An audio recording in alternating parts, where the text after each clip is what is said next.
ఇప్పటికీ ఇదంతా ఒక కలలాగే ఉంది. అవును, నాకు అలాగే ఉంది. చూసారా, దీనికోసం నేను ఎంత కష్టపడ్డానో. చూసాంలే, ముందు పూజ పూర్తి కానివ్వు.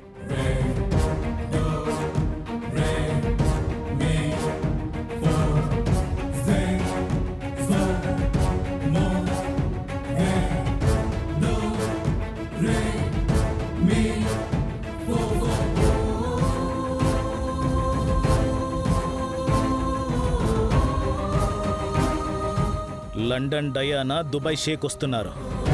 వాళ్ళు వచ్చాక దీని విలువెంతో మాట్లాడి ఆ తర్వాత ఏం చేయాలో ఆలోచిద్దాం.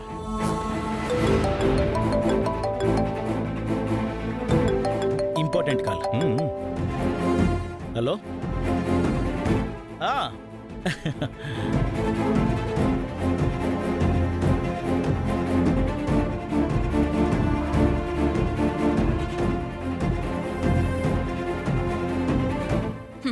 ఈ రింగ్ ఎక్కడికంటే నా వేలికే బాగుంటుంది.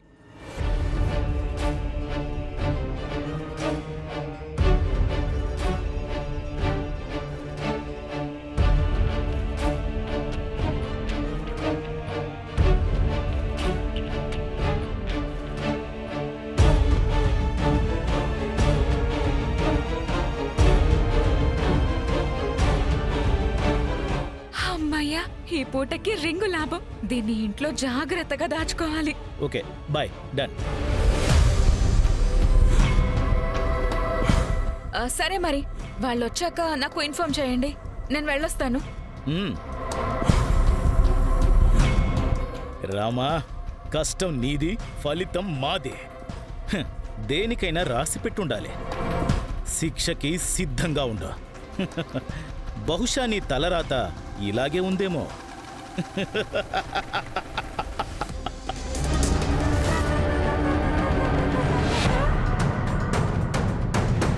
ఏంటి, ఏమైంది పంచాయతీలో? ఏం తీర్పిచ్చారేంటి? తీర్పిచ్చేవాళ్ళు తప్పు చేసిన వాళ్ళ తల్లిదండ్రులు కదమ్మా, వాళ్ళకి అనుకూలంగానే ఇచ్చుకున్నారులే. ఎత్తి పొడుపు మాటలు మాట్లాడే సమయం కాదు, లోపలికెళ్ళు. ఆ నా నోరు మోయిస్తే ఊరు ఊరుకుంటుందా? ఈ ఇంటి యువరాణి ఏం చేసిందో అందరికీ అర్థమైందిలేండి. అయ్యో, శివరాం,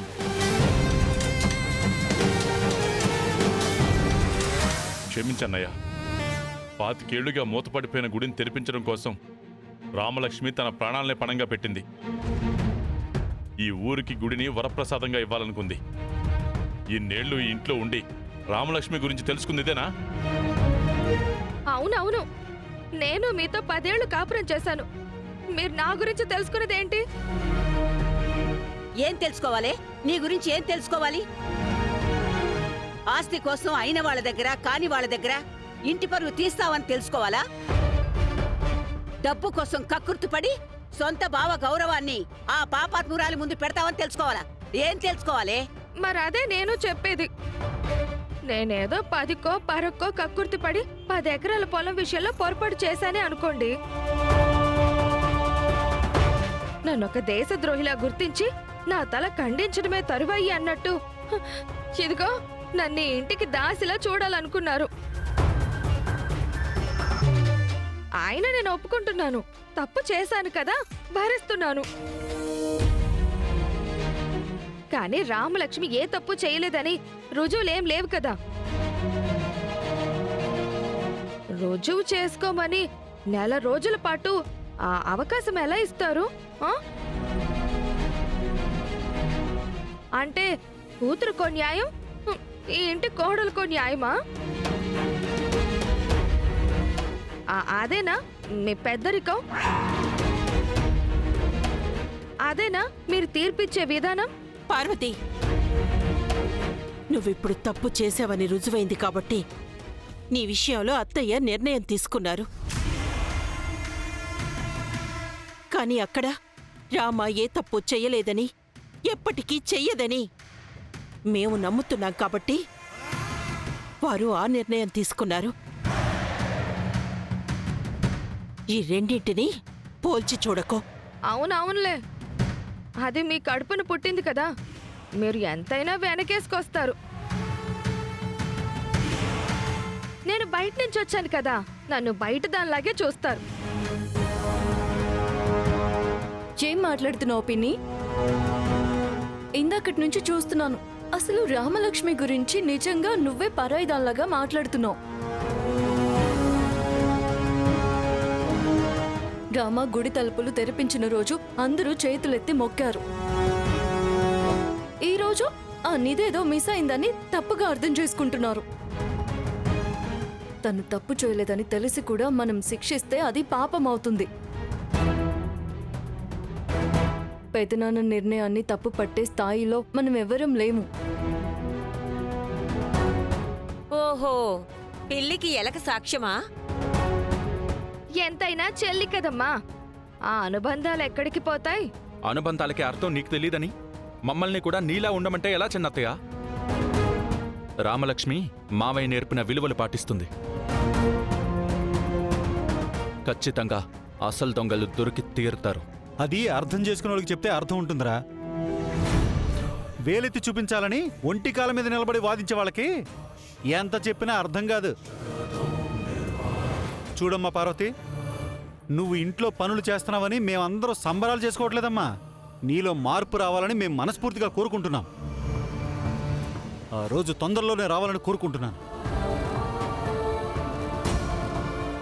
ధర్మం ముందు నేను తన పరా భేదం చూడను. నీతి న్యాయం మాత్రమే చూస్తాను పార్వతి. రామలక్ష్మి నా కూతురు కాబట్టి నేను తనకు ఆ అవకాశం ఇవ్వలేదు. తను ఏ తప్పు చేయలేదు కాబట్టి ఇచ్చాను. నెల రోజుల్లోపే నా నమ్మకం నిజమవుతుందని నమ్ముతున్నాను.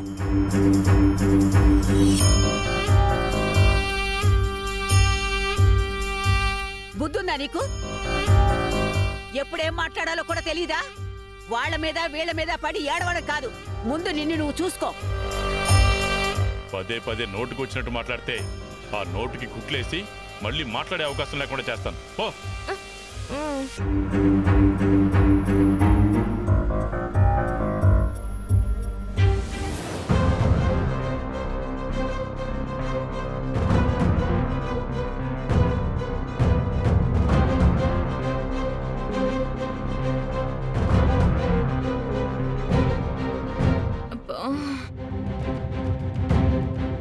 అబ్బా, ఆ రామలక్ష్మి కాఫీ ఇవ్వడమేమో గాని దానికోసం ఎదురు చూసి చూసి తలనొప్పి ఎక్కువైపోతుంది అత్తయ్య.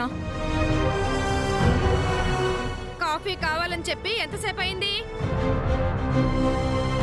పాలు మరిగిస్తున్నావా లేక గేదెని ఇక్కడికి తీసుకొచ్చి పాలు పితుకుతున్నావా?